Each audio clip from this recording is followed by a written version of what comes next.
இப்போது முறுக்கு வந்து நான் எப்படி உடச்சி காட்டுறேன், எவ்வளோ அழகாக சூப்பராக நொறுங்கி வருதுன்னு பாருங்கள். நல்லா கிறிஸ்பாக சூப்பராக இருக்கும்.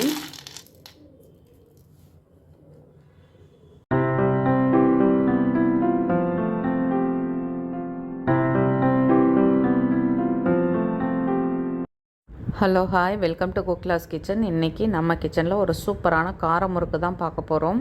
இந்த பெட்டிக்கடலெலாம் டப்பாவில் போட்டு வச்சுருப்பாங்க பார்த்துருக்கீங்களா, அந்த முறுக்கு தான். ரொம்ப டேஸ்ட்டாக இருக்கும். ரொம்ப செய்கிறதும் ஈஸி. வாங்க எப்படி செய்கிறதுன்னு பார்க்கலாம். இப்போ அடுப்பில் வானல் வச்சுட்டேன். நான் 1 டம்ளர் அளவு மாவுக்கு 1 டம்ளர் அளவு தண்ணி சேர்த்துருக்கேன்.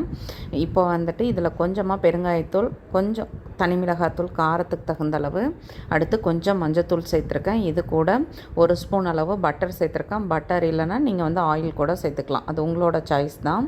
இப்போது இதில் வந்துட்டு இது சால்ட் பட்டர்ன்றதுனால நான் வந்து உப்பு வந்து கொஞ்சம் கம்மியாக தான் சேர்த்துக்க போகிறேன்.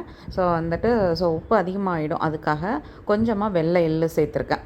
இப்போ இது கூட 1 டம்ளர் அளவு பச்சரிசி மாவு தான் எடுத்திருக்கேன். இப்போ வந்து நம்ம இதை சிம்மில் வச்சுட்டு நல்லா இதை வந்து கிளறி விட்டுக்கலாம். இப்போது நம்ம வந்து ஹையில் இருக்கும் பொழுதே தண்ணி வந்து நல்லா கொதிச்சு பட்டர் எல்லாம் நல்லா மெல்ட் ஆகிடும். அதுக்கப்புறம் நம்ம அரிசி மாவை சேர்த்துட்டு சிம்மில் வச்சு மாவை வந்து அப்படியே கிளறி விட வேண்டியதான். கிளறி விடும் பொழுது எல்லாம் ஒன்று சேர்ந்து வந்துடும். இப்போ இந்த சமயத்தில் நம்ம வந்துட்டு மூடி போட்டு ஒரு 5 மினிட்ஸ் மூடி போட்டு வைக்கணும், அவ்வளோதான். நம்ம மூடி வைக்கும் பொழுது மாவு வேகலைனா கூட அது வந்து நல்லா வெந்து வந்துடும்.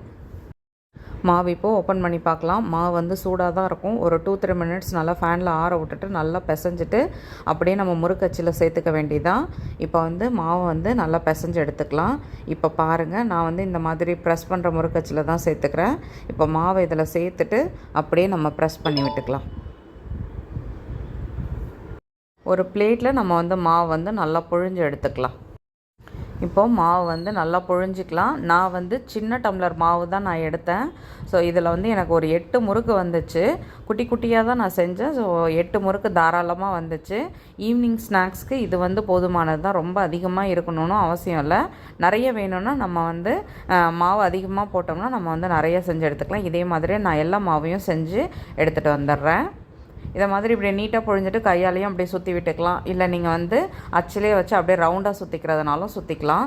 லாஸ்ட்டாக அதை வந்து ப்ரெஸ் பண்ணி விட்டுக்கணும். இப்போ இதே மாதிரி எல்லாத்தையும் நம்ம புழிஞ்சிக்கலாம். இப்போ எண்ணெய் சூடாகிடுச்சு. நம்ம வந்து எண்ணெய் வச்சாச்சு.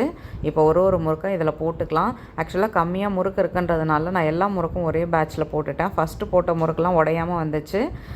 லாஸ்ட்டாக கொஞ்சம் எக்ஸ்ட்ரா போட அது வந்து நான் கிளறி விடும் பொழுது உடஞ்சிடுச்சு. பரவாயில்ல, ஒன்றும் பிரச்சனை இல்லை. ஆனால் டேஸ்ட்டு செம்ம சூப்பராக நல்ல முறுமுறுன்னு வந்துச்சு. பாருங்கள் எவ்வளோ சூப்பராக முறுக்கு வந்திருக்குன்னு சொல்லிட்டு. நான் வந்து கொஞ்சமாக தான் செய்வேன், ஏன்னா அடுத்தடுத்து ஸ்நாக்ஸ் செய்ய வந்து நம்ம காலி பண்ண முடியாது. அதனால் நான் வந்து சாம்பிளுக்கு செய்கிற மாதிரி தான் செய்வேன். ஸோ மெத்தட் இது தான். நீங்கள் பார்த்துட்டு உங்களுக்கு எப்படி பிடிச்சிருக்கோ நீங்கள் அந்த மாதிரி செஞ்சுக்கோங்க.